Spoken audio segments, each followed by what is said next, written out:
अखंड मंगलाकारं व्याप्तं येन चराचरं तन्पदं दर्शितं येन तस्मै श्री गुरुवे नमः।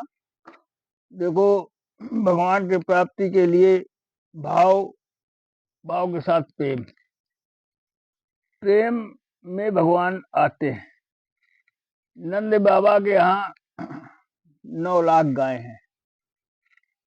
गोकुल की गोपिकाएं प्रेम बस भगवान को बुलाती हैं और प्रेम में भगवान अपने घर का माखन छोड़ करके उनके यहाँ चोरी करके खाते हैं, क्योंकि उनकी भावना है, भाव है और प्रेम है, दोनों चीजें। भाव से चाहती है हमारे घर में चोरी करे, चोरी से खाएं, हमको खदेड़े और ये करे वो करे, तो वो उनकी इच्छा पूर्ति के लिए चोरी करते हैं।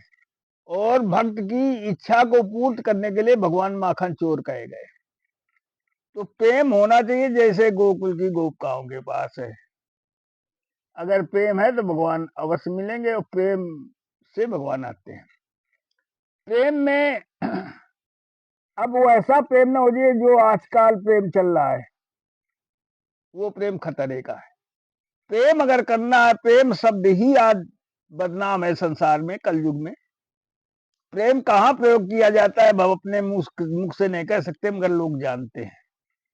प्रेम अगर किया जाता है तो भगवान से किया जाता है, दूसरे से नहीं किया जाता है। प्रेम शब्द भगवान के लिए आया है, न कि संसार के लिए। आज संसार में प्रेम शब्द प्रचलित है, ये बहुत गलत है। समाज बिगड़ रही है, समाज बिगड़ने से आचरण बिगड़ रहे हैं और भगवान से आस्था जा रही है, ये संसार बिगड़ रहा है।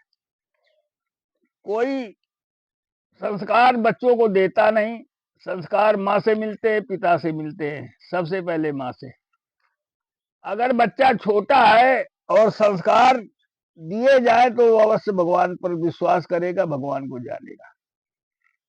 मान लीजिए आज भक्त को ऐसा होना चाहिए, एक ही पहाड़ से पत्थर आए हुए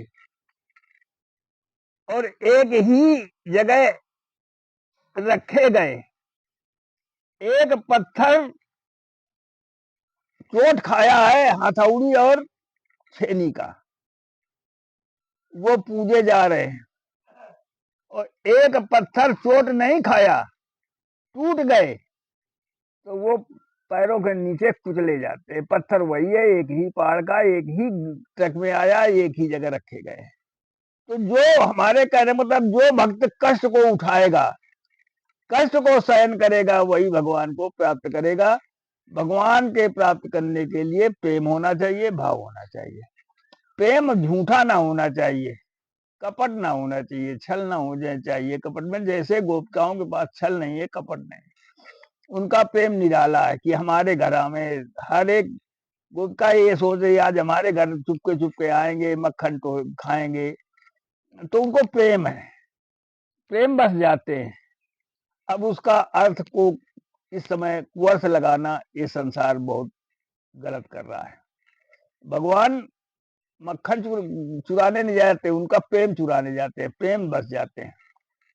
तो हमारा एक कहना है कि सभी लोग भगवान से वो प्रेम करो जो गोपिकाओं ने किया है। भगवान अवश्य मिलेंगे। भगवान के प्राप्त करने के लिए सरल साधन यही है, और भगवान का नाम लीजिए, चिंतन कर कीजिए। चिंतन करने से भगवान जरूर पास रहते हैं और आते हैं।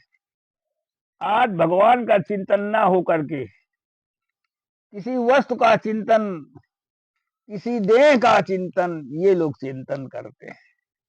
और इसी तरीके से किसी वस्तु का चिंतन करते हैं, देह का चिंतन करते हैं। अगर इसी तरीके से भगवान का चिंतन किया जाए तो ये अवश्य है।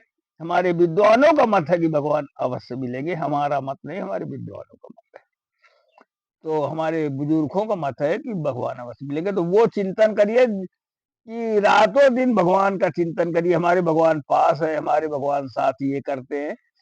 भगवान को पिता के रूप में माता के रूप में, पुत्र के रूप में, पति के रूप में, भाई के रूप में या किसी रूप में आप देखें, उसी रूप में आपको प्रेम बस आएंगे। तो हमारा ये निवेदन है कि भगवत प्राप्ति के लिए आप मानव जीवन पाया है, मानव जीवन में आप भगवान प्राप्ति के लिए कुछ साधन करें।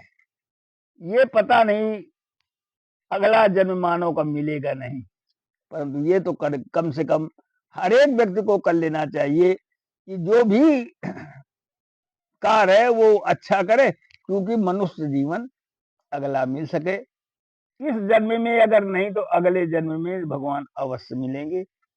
भगवान की जो प्रेम और भाव रखेंगे तो मिलेंगे, ये निश्चित है, इसमें दो राय की नहीं मिलेंगे, मिलेंगे। काफी उदाहरण ऐसे हैं जो इस जन्म में नहीं अगले जन्म में मिले हैं। रामावतार में राम का अवतार हुआ, काफी लोगों ने ये कहा कि हमको भगवान मिले। भगवान ने यो मस्त कहा अगले जन्म में। तो कृष्ण जन्म में जो ये चीरहरण में है, ये सब पिछले जन्म के है। राम अवतार में वरदान दिया है भगवान ने, तो उनको सबको मिले, सबको उसी भाव मिले जिस भाव के लोगों के भाव थे। तो मेरा ये निवेदन है कि भगवत प्राप्ति के लिए भाव और प्रेम अवश्य बनाएं और अच्छे कर्म करें, भगवान से डरें। जब भगवान से डरेंगे तो बुरे काम नहीं होंगे, क्योंकि भगवान तुम्हारे पास है। यही मेरा निवेदन है।